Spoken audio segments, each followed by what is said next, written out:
שלום רב, שמח להציג בפניכם את מערכת הבקרה לכרסומות של חברת פרקטיקל. בואו נתחיל. איך שמדליקים את המכונה, אנחנו מגיעים למסך הראשי של המכונה, שהוא בעצם מסך העבודה הקונבנציונלי. במסך הזה אנחנו רואים את האזור של הצירים. אם אנחנו רוצים לעבוד עם ג'ויסטיק או גלגלות לצירים ולציר Z בנפרד, האזור של ההגבלות, אני יכול להגביל מיקומים לכל ציר לכל הכיוונים, כולל אפשרות לנעילת צירים, והאזור של הספינדל לשליטה על הספינדל ועל הכרסמים, כולל בחירה של סוג הכרסם. יש לי פה מגוון רחב של אופציות לכרסמים, ושליטה על המהירות והכיוון הסיבוב של הספינדל. בצד שמאל יש לנו את מכוון מצב המכונה, לחצן התפריט, לחצן החלפת כלי, הפעלת אמולסיה, הגדרות ומסכי עזרה. בואו נעשה סקירה קצרה על התפריט. בתפריט שלנו יש לי חזרה למצב ידנית, כמו קרסומת ידנית לגמרי, פונקציות תנועה, תנועה למיקום מסוים או תנועות אלכסוניות,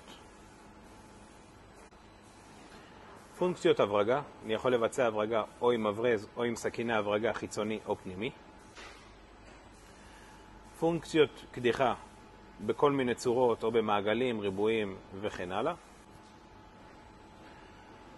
פונקציות של ייצור גלגלי שיניים רגילים, גלגלי תזמון או גלגלי שרשרת על פי תקנים ידועים, פונקציות של ייצור צורות מיוחדות, ריבועים, אובלים, שזה בעצם חריצים לקייל, מצולעים וצורות עגולות.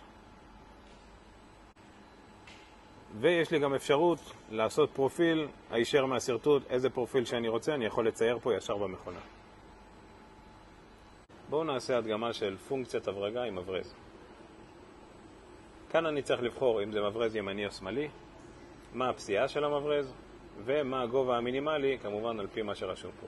אחרי זה אני לוחץ על התחיל פונקציה, הוא מסמן לי פה שבשביל להתחיל את ההברגה אני צריך להזיז את הג'ויסטיק למטה, וכמו שאתם יכולים לראות, המברז מתחיל לבצע את ההברגה, אני יכול בכל שלב לעצור, לחזור למעלה, והמברז משולב. בואו נבצע קדיחת חורים במעגל. כאן אני אומר לו מה מרכז המעגל, יחסית למה שמוגדר פה, יחסית לאן שהפסתי את החלק, מה הקוטר של המעגל, הזווית, אם אני רוצה לתת לו איזו הטיה לאחד מהכיוונים, ומספר חורים. בואו נגיד אני רוצה לשנות את זה ל6 חורים, אתם רואים פה למעלה איך זה השתנה, ואת הקוטר אני אשנה אותו נגיד ל15 מילימטר. הקוטר גם השתנה לי. עכשיו אני בוחר לאיזה חור ללכת, נגיד אני בוחר ללכת לחור מספר 1, אני מפעיל והכרסם זוז לי לחור מספר 1. הולך לחור מספר 3 נגיד, מפעיל אותו, והוא הולך לחור הבא, וכאן אני יכול לבצע קדיחה, הברזה, מה שאני רוצה. בואו נבצע ציור של פרופיל בהתאמה אישית. לוחץ על פרופיל, כאן יש לי עריכה של הפרופיל וקרסום שלו. אני עורך את הפרופיל. הפרופיל מורכב בעצם מאוסף של נקודות. כל נקודה אני צריך להזין לה את הערך X והערך Y שלה. פה בצד אני עורך את הנקודה, ופה בעצם אני רואה איך הפרופיל נבנה. הנקודה הראשונה שלי אני מתחיל מנקודה 0,0. אחרי זה זז למעלה 30 מילימטר. מוסיף עוד נקודה, ואני הולך ימינה 10 מילימטר. אתם רואים איך התחלנו מנקודה 0, עלינו למעלה ל-Y30, זזנו ימינה ל-Y30, X10. עכשיו אני אוסיף עוד נקודה, ואני רוצה לעשות אותה בקשת. אני אזוז ל-Y20, הולך לי למטה, אבל אני לא רוצה ללכת בקו ישר, אני רוצה לעשות קשת. אז יש לי פה לחצן של קו ישר או קשת, ואני מזין לו רדיוס 5. יצא לי חצי עיגול, כמובן שאני יכול גם להפוך כיוון. ואני רוצה לסגור את הצורה. יש לי או לחצן סגירת צורה, או להמשיך להוסיף נקודות כמה שאני רוצה.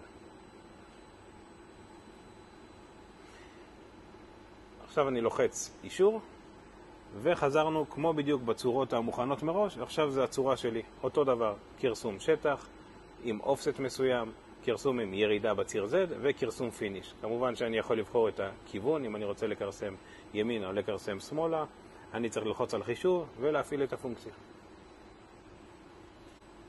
עוד משהו נחמד שיש בבקר, זה אפשרות להחליף שפה לנוחיות מרבית.